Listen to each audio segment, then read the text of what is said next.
So today I'm going to do some GCSE revision and I'm going to look at the sine rule in geometry. So if we take a standard triangle which we've labelled A, B and C, the sine rule states that the ratio of a side to the sine of the opposite angle is the same for all sides in the triangle. So the way we can write that is that A over sine A is equal to B over sine B is equal to C over sine C, where A and big A are one side and the opposite angle, respectively. So the question is, of course, how can we prove that?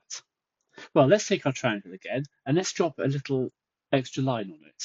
And this line is perpendicular to this to this line C, this side C of the triangle, and we're going to label it as X. So we've still got our angles A and B in here. Right, so the sine of A, of course, is defined as being the opposite over the hypotenuse. So that means that it's X over B. So sine A is equal to X over B. Okay, so of course that means that X is equal to B times sine A.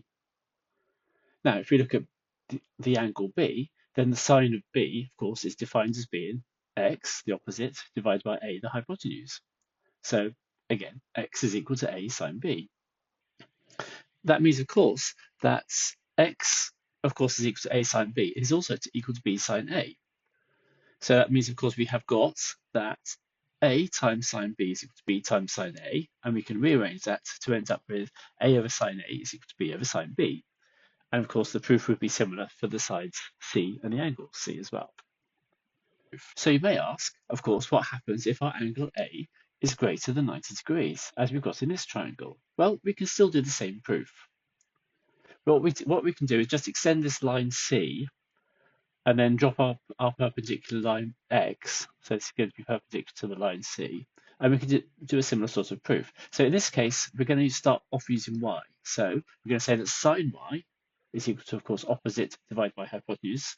So that means X divided by B. So sine Y is equal to X over B. So, of course, X is equal to B times sine Y. Okay, of course, now we're not really interested in Y, we're interested in A.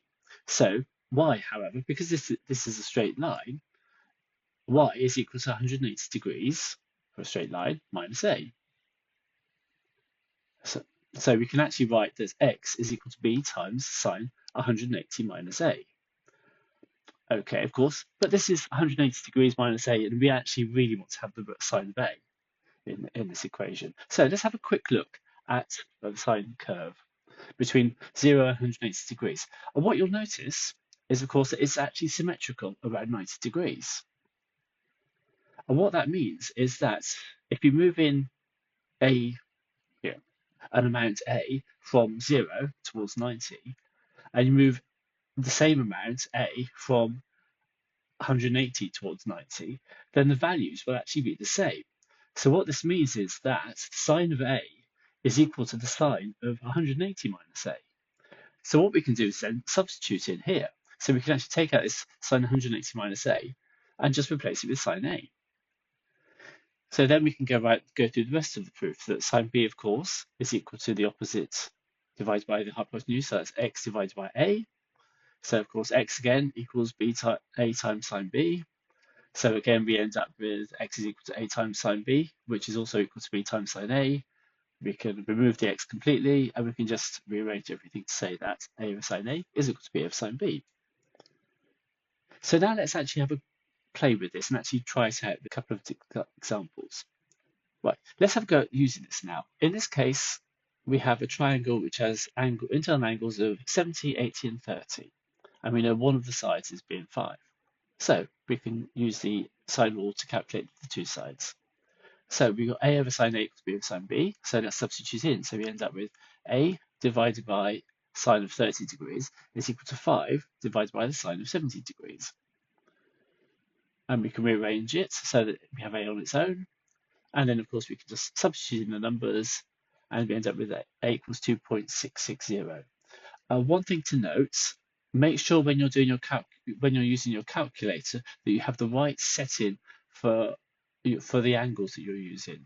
So for example, I'm using degrees here. So of course I need to make sure that my calculator is set to use angles of degrees rather than radians. But that is different scale. So if you put in 30 radians, then that would give you a very different answer to 30 degrees. Now, that being said, let's carry on and let's work out what the side C is. So we substitute in values again. So C divided by sine of 80 is equal to 5 divided by the sine of 70. Then when we go through and we do the calculations, then we end up with C is equal to 5.240. And obviously in these cases, I've rounded my numbers to the answers have been given to the third decimal place. And during the calculations, I've actually worked to the fourth decimal place.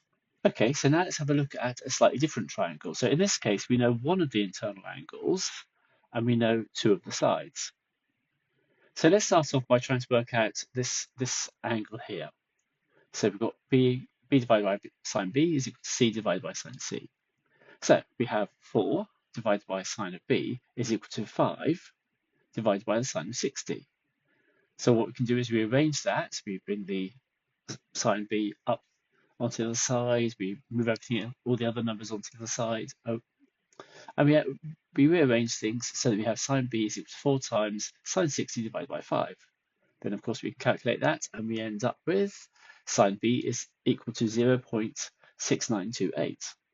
Now, of course, that's the sine of it. We don't want the sine of it. We want the inverse sine of it. So on your calculator, you'd use you probably use the function key to get the inverse sine usually. So therefore, then we end up with the actual angle B is equal to 43.85 degrees.